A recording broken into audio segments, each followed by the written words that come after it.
Okay, it's Wednesday still, and this video is, well, the idea for this video came from last night's Renew show when Rosemary talked about that moment that she decided that enough was enough and she was going to seek out the assistance of weight loss surgery. So I thought I would tell you about my moment. I think we all have one, and I think if you haven't shared yours, I think you should do that because I'm kind of curious. So anyway, my moment when I finally decided to do surgery was October of 2009. For like a few months, like from July or something of that year, my knees started to really bother me. I mean, they'd been painful for a while, but it was tolerable. Tolerable? I could tolerate it. But it got really bad, and to the point of tears at times. And so, you know, it was like, let's go to the doctor, get it checked out, that kind of thing. So I went to my regular doctor, and she referred me to a specialist. And I went to the specialist, but in the back of my mind, I kind of had a feeling exactly how it was going to go. But anyway, I went, and of course, weight was brought up, and basically, he said that there was no way that he would do surgery. There was, you know, because I was too heavy. And when you think about that, it makes sense. If you're going to get your knees repaired or replaced or whatever, you don't want that much extra weight on your new knees. It doesn't make sense. So I get it, but I was upset. And so he said, you know, we could do some cortisone shots or whatever, but really you need to work on losing weight. And I'm like, cortisone shots? No, thank you. I'm just a big chicken. I don't like needles, and the thought of some big old needle being stuck in my knee just freaked me out. So, yeah, I opted out of that. But I left the office there and started my drive home, and I was at a stoplight waiting for the light. And I swear, well, first of all, you know, I had everything going through my mind, but it was kind of the creepiest thing. I swear that someone touched my shoulder from behind, and it freaked me out, and I just started bawling because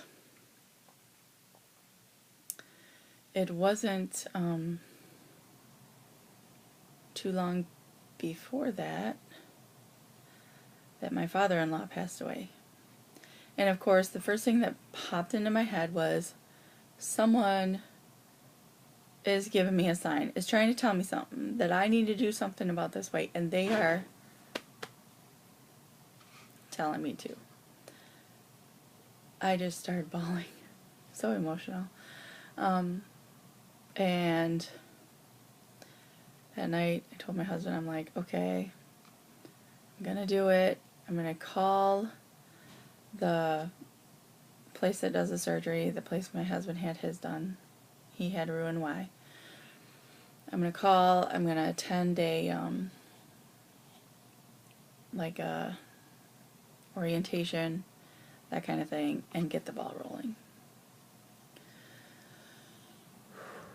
And so I did that, but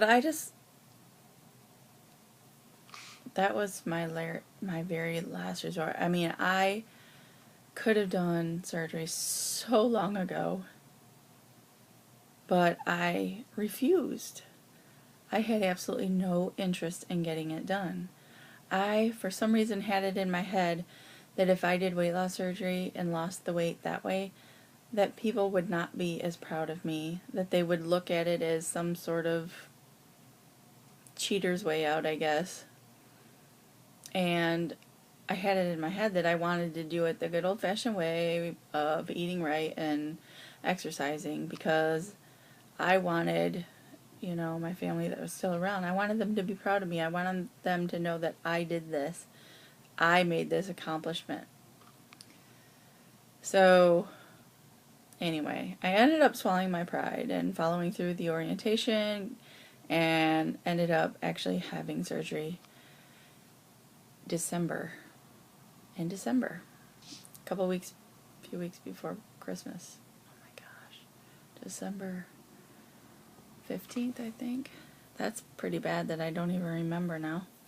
So I'm coming up on 4 years already, and I hesitate to say that I'm a failure case, because I don't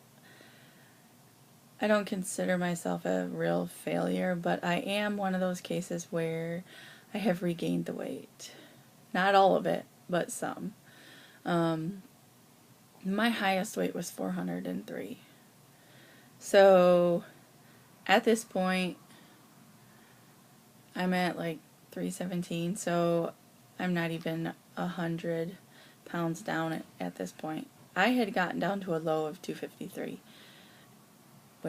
which is like the same as to where some of you started out.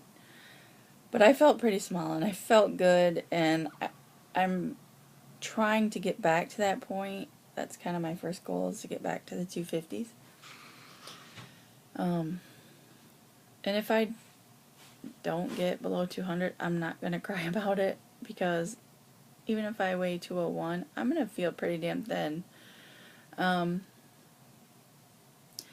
But regain can happen, and the surgery, it might shrink your stomach and everything, but it does not do anything for the stuff up here, the emotions. It doesn't fix that. So I've suffered depression all my life, and even though I was okay to have the surgery, I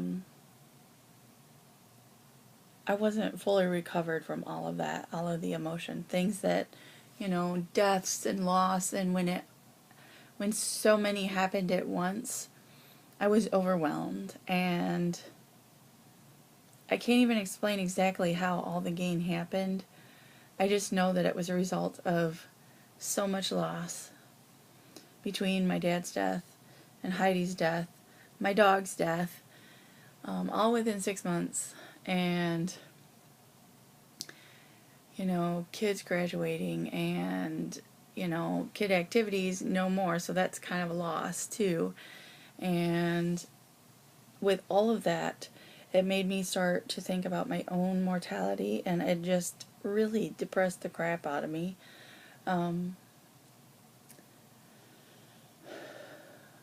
So yeah, I kind of hit bottom, and I started to gain weight again. And I can't say that I was like feeding my emotions or anything like that, or eating tons and tons of food again, but I was just eating whatever I wanted. And I was not exercising, like, hardly ever. But I did, you know, I kept going to counseling and everything, and I've been working through it, and now I'm back to getting myself back on track, and I've been logging my food. I've been making better choices. I have to work on drinking more water. I'm not good at that at all. That is one of my biggest downfalls.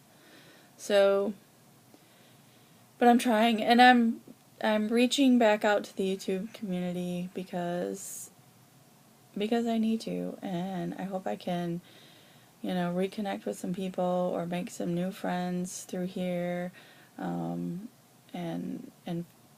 be successful again. Get to that good point again, you know? So, anyway, that's where I started. And yeah, so if you have a story, please share it. Alright, peace and love, guys. We'll see you tomorrow. Bye.